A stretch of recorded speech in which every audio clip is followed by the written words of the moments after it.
La verdad que vengo a defender una idea que no sé si compartiréis o no, a lo mejor tiene mucha polémica, ¿no? Y es la idea de que los científicos y las científicas también somos seres humanos. Yo no sé si esto genera mucha controversia, pero yo os aseguro que a veces esto se nos olvida, ¿vale? Eso sí puede ser verdad que se nos olvide. Voy a intentar argumentaros por qué. Veréis, yo ya cuando me han presentado, habéis oído que soy psicólogo, me dedico a intentar entender por qué la gente creemos en movidas raras, ¿no? Y cuando digo movidas raras, pues a veces son cosas, pues no sé, como tenéis ahí, gente que cree que la vacuna de la COVID lleva un microchip que cuando pasas cerca de la 5G se activa y entonces te conviertes en un zombie al servicio de Bill Gates y así es como empezó The Walking Dead, básicamente, ¿no? ¿Hay gente que cree en estas cosas? Sí. Solemos pensar que esta gente está malita de la cabeza, ¿no? Por decirlo así de una manera suave. Realmente lo que sabemos de psicología nos dice que no es exactamente así, sino que realmente estas ideas o este tipo de teorías a veces un poco descabelladas lo que hacen es tocar resortes, ¿vale?, que todos y todas tenemos en nuestra cabeza. Lo que pasa es que hay personas que a lo mejor son más vulnerables o lo manifiestan de una manera un poco más exagerada, ¿no? Pero realmente es algo como muy común. Y para convenceros de que es tan común, lo que voy a argumentar ahora es que incluso las personas más inteligentes de su tiempo y las mejor formadas pueden mostrar el tipo de sesgos cognitivos que explican creencias como las que os acabo de contar. Un ejemplillo. Me tengo que ir a 1903, me parece, en Francia, el físico René Blondeau, no sé pronunciarlo, lo siento, pido disculpas, pero bueno, ese físico que tenéis ahí escrito en el artículo, se dedicó a irradiar objetos, como estamos en Francia, imaginad que irradió una baguette, ¿no? Y observó una radiación, un tipo de elemento ahí que era nuevo para él, ¿no? Y lo llamaron los rayos N, un poco por paralelismo con los rayos X que se habían descubierto antes en Alemania. Y fue como un motivo de orgullo, ¿no?, para los científicos franceses, es decir, hemos descubierto algo nuevo, ¿no?, un tipo de radiación que no existía hasta ahora. Más de 300 artículos publicados por un montón de científicos franceses manifestaban haber encontrado este tipo de radiación. ¿Dónde estaba el problema? Que científicos de otros países, cuando intentaban reproducir los resultados, no encontraban esa radiación. Hasta el punto de que hubo quien saboteó el equipamiento del laboratorio, de forma que no había radiación posible, y algunos científicos franceses seguían viendo la radiación. ¿Qué estaba pasando ahí? La radiación no estaba en el mundo físico real, estaba en las cabezas de los investigadores y las investigadoras. Es decir, una cuestión psicológica más que física. Y se explicaba un poco por esta necesidad como de orgullo nacional, ¿no? Estamos muy contentos, tenemos tantísimas ganas de que este descubrimiento sea real que incluso podemos hasta sesgar los resultados de nuestra propia investigación.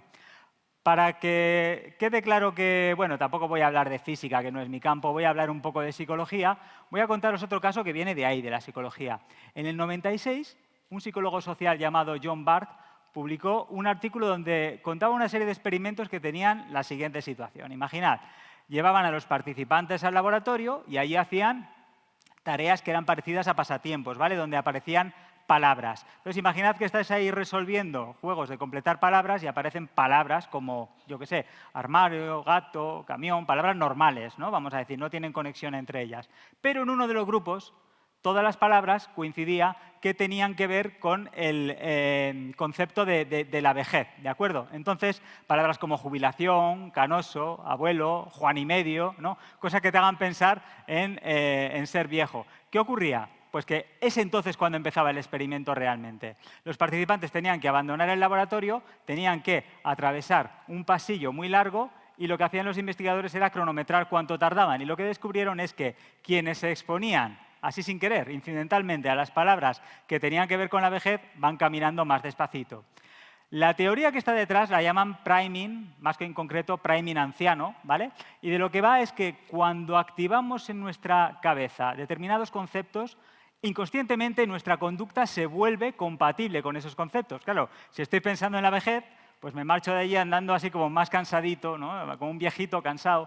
Ese es el resultado que publicaron. Lo que ocurrió es que unos años más tarde alguien intentó reproducir aquellos resultados con conclusiones un poco diferentes. No encontraba el efecto que estaban buscando. Y llegaron a la conclusión de que el elemento clave aquí era cómo se conseguía la medición del tiempo.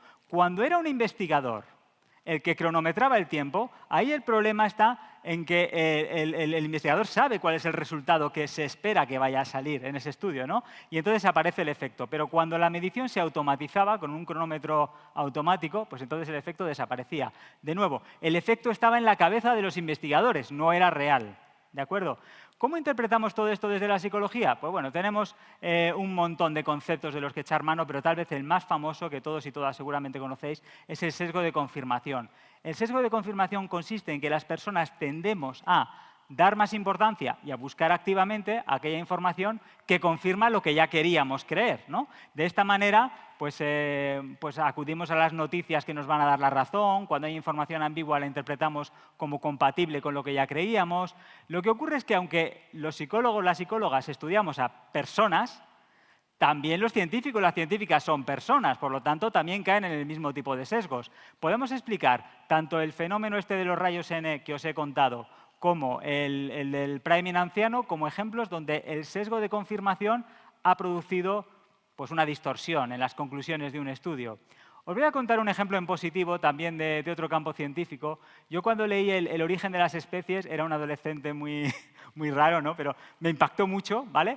Porque había un montón de evidencia, además muy diferente, desde la zoología, desde la geología, como muy variada y toda como pum, pum, pum, consistentemente en la misma dirección. Realmente Darwin no lo veía así, porque él se daba cuenta de que había argumentos que iban superficialmente al menos, en contra de su teoría. Por ejemplo, la cola del pavo real.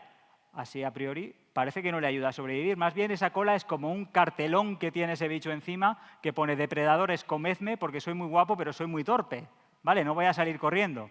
Entonces, él se dio cuenta de que había argumentos que no le encajaban mucho en la teoría y se dio cuenta de que eso podría tener la tendencia a olvidar ese tipo de argumentos, ¿vale? Se dio cuenta de que selectivamente ese tipo de datos o de argumentos los olvidaba con más facilidad. Así que tomó la precaución de apuntarlo y tomar nota y llevar un registro por escrito específicamente de los contraejemplos a su teoría. Es decir, Darwin se dio cuenta de que el sesgo de confirmación podía ser un problema y actuó en consecuencia. Y ya para terminar, lo que voy a decir es que, hombre, hoy en día tenemos ya, la ciencia está mucho más sofisticada, tenemos métodos mejores y además más automatizados para evitar este tipo de problemas. Os cuento un ejemplo que habría solucionado tanto el problema de los rayos N como el problema del priming anciano que os he contado antes.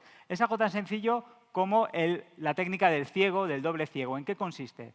Tú imagínate que quieres conseguir o que quieres averiguar si un tratamiento está funcionando, ¿vale? Para eso lo que vas a tener es dos grupos de participantes, unos van a recibir el tratamiento y otros van a recibir un placebo, un tratamiento de control. La cuestión clave aquí es que ni los participantes ni los propios investigadores conocen a qué grupo en concreto pertenece cada participante. De esta manera, así no pueden sesgar con sus expectativas, con sus creencias previas el resultado. Y se evita el sesgo de confirmación, al menos a ese nivel. Entonces, tenemos ya una técnica que puede servir para evitar este tipo de problemas.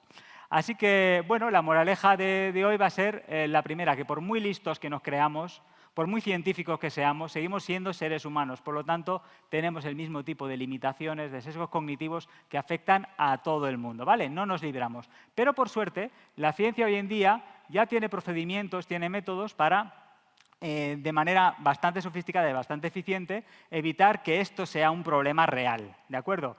Eso es básicamente todo lo que os quería contar. Muchas gracias.